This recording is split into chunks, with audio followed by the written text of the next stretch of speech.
और ये कहा कि सियासी पार्टियों को बैन करना, सियासी पार्टियों को बंद करना, पाबंदियां लगाना कोई मसाइल का हल नहीं है। हम पीटीआई पे पाबंदी की मजम्मत करते हैं। जब तहरीक लब्बैक पे पाबंदी लगा रहे थे पीटीआई वाले, बिस्मिल्लाहिर्रहमानिर्रहीम नहमदुहु व नुसल्ली व नुसल्लिमु अला रसूलिहिल करीम। बड़ा हंगामा बरपा है। हुकूमत की टांगें सूजी हुई। जिस दिन से मखसूस नशिस्तों का फ़ैसला आया है, महल्लाती साजिशों में दिन रात कभी मरी मीटिंग, कभी जाती उमरा मीटिंग, कभी इस्लामाबाद मीटिंग, कभी इधर मीटिंग, कभी उधर मीटिंग, कि ये जाली इक़्तिदार को कैसे बचाया जा सकता है। अदलिया को तड़ियाँ लगा रहे हैं, धमकियाँ दे रहे हैं, अदलिया को और पार्लियामेंट को आमने सामने लाने की मनसूबाबंदी कर रहे हैं। और आज जो नई फुलझड़ी छोड़ी है वो ये छोड़ी है कि ये हुकूमत तहरीक इंसाफ पे पाबंदी लगाने का फ़ैसला कर चुकी। आने वाले चंद दिनों में तहरीक इंसाफ को एज़ ए पॉलिटिकल जमात, एक सियासी जमात के तौर पे उस पर पाबंदी लगा दी जाएगी। ना उसका नाम इस्तेमाल हो सकेगा, ना उसके एमएनए उसके प्लेटफार्म पे, ना एमपीए, ना सेनेटर, ना कोई दफ्तर, ना कोई कारकुन, ना कोई झंडा। ये मनसूबाबंदी हो रही। तो ये मनसूबाबंदी तो हर फ़िरौन मूसा को ख़त्म करने के लिए, मिटाने के लिए करता है। लेकिन कुदरत को जो मंजूर होता है वो हमेशा हमने देखा कि फ़िरौन डूबे, नमरूद को जूतियाँ पड़ी, जलील हुए। अल्लाह ने जिनको इज़्ज़त से सरफराज करना था उनकी रब ने हिफाजत फरमाई, कौम उनके साथ खड़ी हुई। और जुल्म करने वाले जो थे, बिल आखिर जालिम अपने जुल्म की वजह से अपने हाथों ही, अपनों के हाथों ही ऐसे जलील और रुसवा हुए कि क़यामत तक के लिए उन्हें निशान इबरत बना दिया गया। आज भी अगर जाके किसी ने फ़िरौन को मुजस्समा देखना हो, उसका हड्डियों का ढांचा जिसे बचाया गया ताकि आने वाले फ़िरौन, आने वाले मुतकब्बिरीन, आने वाले वक्त के यजीद जो हैं, जब उनका इक़्तिदार मस्ती करे तो वो इसे देख के इबरत हासिल किया करें। लेकिन इबरत भी तो वो हासिल करते हैं जिनको अल्लाह ने को बसीरत अता फरमाई। फ़ासबिरु या उलिल अबसार। और जो अंधे हो जाएं अब से इक़्तिदार में, जिनको इक़्तिदार का नशा चढ़ जाए और जिनको और कुछ इक़्तिदार के सिवा नज़र न आए, अखलाकियात, सियासियात, किरदार, अमल, अवाम के साथ सलूक, मज़लूमों के साथ जो हाल, जब ये चीज़ें ख़त्म हो जाएं, एहसास ही ख़त्म हो जाए, ज़मीर मुर्दा हो जाए, जैसे कूफियों का हुआ, यजीद का हुआ, इब्ने ज़ियाद का हुआ, शिमर मलून का हुआ, जब ज़मीर मुर्दा हो जाए तो फिर इंसानी खून का एहतराम बाकी नहीं रहता। फिर 75 साल की बूढ़ी बीमार ख़वातीन और बुज़ुर्ग एजाज चौधरी जैसे और महमूद रशीद जैसे, उनको पकड़ के अपनी अना की तस्कीन का सामान किया जाता है। बार बार अदालतें छोड़ती हैं। सनम जावेद का 3-4 दिन से ड्रामा लगा हुआ है। अदालत छोड़ती है, फिर गिरफ़्तार कर लेते हैं, फिर अदालत छोड़ती है, फिर गिरफ़्तार कर लेते हैं। आज आखिरी मार का इस्लामाबाद हाई कोर्ट ने सर किया। शर्म हो तो हुक्मरानों को, अगर थोड़ी बहुत शर्म हो तो मुस्ताफ़ी हो जाना चाहिए। बार बार ऐसे काम करते हो अदालतें उनको खारिज करती हैं, ऐसे मुकदमात को। अदालतें कहती हैं झूठा मुकदमा है, अदालतें कहती हैं मुकदमा बनता ही नहीं, अदालतें कहती हैं सज़ा बनती नहीं।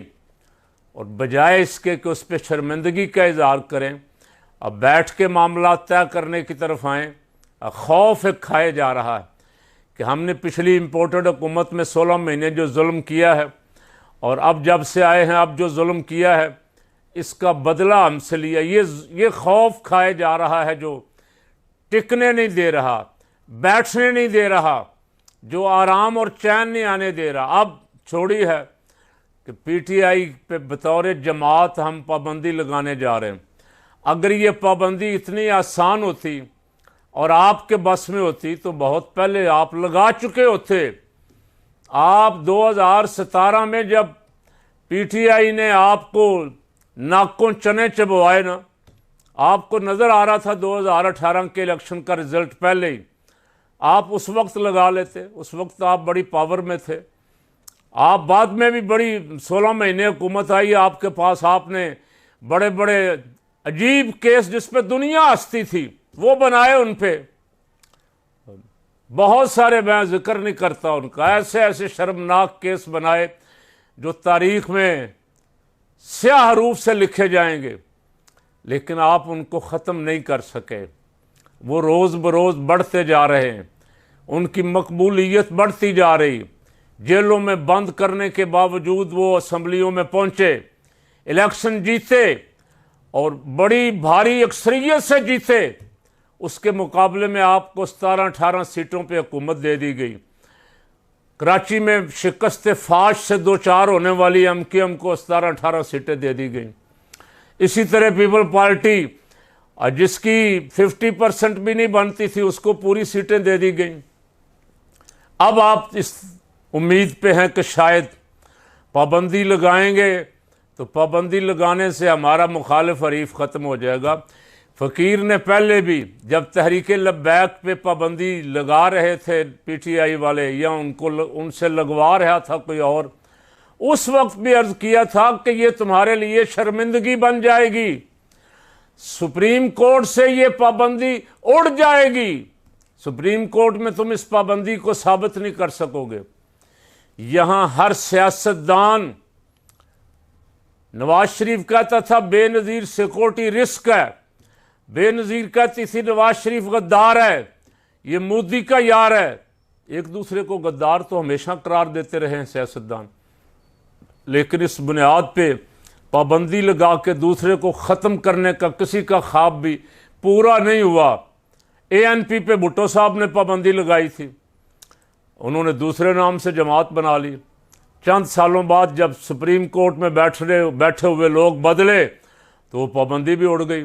वही आज पीडीएम की इत्तेहादी जमात है एएनपी। आज उनका बयान तो मैंने पढ़ा, उन्होंने बड़ी सख्त पुरजोर इन नापाक इरादों की भी मजम्मत की है अहमद वली खान ने, और ये कहा कि सियासी पार्टियों को बैन करना, सियासी पार्टियों को बंद करना, पाबंदियां लगाना कोई मसाइल का हल नहीं है। हम पीटीआई पे पाबंदी की मजम्मत करते हैं, लगाने के इरादे की मजम्मत करते हैं। बाकी हज़रात भी सियासतदानों के बयान आ रहे हैं, बोलेंगे, सब बोलेंगे आहिस्ता आहिस्ता, ये भी इनके लिए शर्मिंदगी बन जाएगी।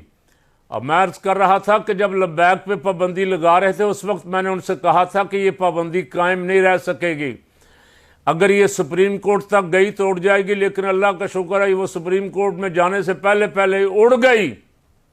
अब भी इनसे भी कह रहा हूँ, ये ज़िल्लत का तौक अपने गले में न डालो, सियासी मैदान में मुकाबला करो, सियासत से मुकाबला करो।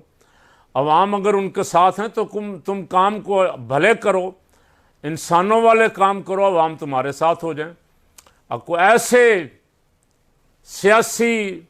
सियासी इक़दार को ऐसे ज़िंदा करो, सियासी काम इस तरीके से करो कि लोग कहें कि यार इन्होंने सियासी होने की लाज रखी है, इनमें को अखलाकी कदरें बाकी हैं। लेकिन इस तरह की हरकतें करोगे तो मेरा ख्याल है कि जो थोड़ी बहुत 1-2-4% तुम्हारी हिमायत बाकी रह गई थी, ये अता तारड़ और सनाउल्लाह जैसे लोग हैं, वो भी तुम्हारी रहती सहती कसर भी पूरी करवा देंगे।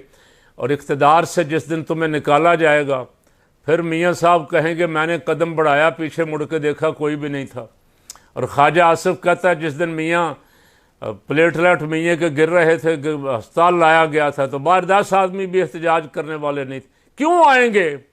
लोगों को पता है तुम जालसाजी से आते हो, तुम धोखा करते हो, तुम अखलाकी कदरों, सियासी कदरों का जनाजा निकालते हो, तुम जुल्म करते हो मजलूमों पे। किसी यानी आम आदमियों को, ब्यूरोक्रेसी को, अफसरों को, हर बंदे को शर्म आ रही है, अदालत छोड़ रही है, ये पकड़ रहे हैं खातून को, बच्चों वाली खातून है, उसके छोटे छोटे बच्चे हैं, उन पे भी तरस नहीं आ रहा। तो इनमें और गज़ा पे जुल्म करने वालों में क्या फ़र्क है। ये भी कोशिश पूरी कर रहे हैं कि हम भी मुखालफीन को नेस्तो नाबूद कर दें, तहस नहस कर दें। ये किसी बड़े इनकलाब को दावत दे रहे हैं और वो इनकलाब इनके दरवाजे पे दस्तक दे रहा है कबल इसके कि ये सारा कुछ छोड़ के, इक़्तिदार भी छोड़ के, मुल्क छोड़ के इन्हें भागना पड़े, ये इस्लाह की तरफ आ जाएं। और फ़कीर का मशवरा है, मुफ्त मशवरा है कि इस्लाह की तरफ आ जाओ, मामलात को सुधारने की तरफ आ जाओ। इक़्तिदार सारा कुछ नहीं है, इक़्तिदार आनी जानी चीज़ है। आज किसी के पास है, कल किसी के पास है। ये कुर्सी हमेशा किसी एक के पास नहीं रही, बहुत बड़े जालिम यजीद के पास भी नहीं रही, और उसे भी दुनिया किन लफ्ज़ों से याद करती, वो आज मैं और आप सुन रहे हैं आशूरा के अय्याम में कि यजीद का जिक्र कैसे हो रहा है। और जिन्होंने असूलों के लिए किरदार दिखाया, कुर्बानी दी, हक के लिए खड़े हुए, जुल्म के ख़िलाफ़ खड़े हुए, आज उनके घर घर, महल्ला महल्ला, शहर शहर, करिया करिया नारे गूंज रहे हैं। उनका नाम जिंदा है और उसे करबला हमेशा ज़िंदा रहेगी। और करबला के बाद ही, इन जालिमों का मुकाबला करने के बाद ही हमेशा इनकलाब आया करते। इनकलाब की बुनियाद शहीदों का खून रखता है। और फिर अवाम निकलते हैं, अवाम तैयारी कर रहे हैं, ऐसे कामों से बचें। पाकिस्तान पे रहम करें, पाकिस्तान ने तुम्हें हमें बहुत कुछ दिया है। पाकिस्तान को नुकसान की तरफ लेके न जाओ, पाकिस्तान को इस्तेहकाम की तरफ लेके जाओ। मुखालफीन को ख़त्म करने वाला शौक़ जो है, ये ना यजीद का पूरा हुआ, ना फ़िरौन का पूरा हुआ, ना नमरूद का पूरा हुआ। बस ये ज़हन में रखें तो इबरत शायद अल्लाह करे इन वाक़यात से कोई इबरत हासिल हो जाए।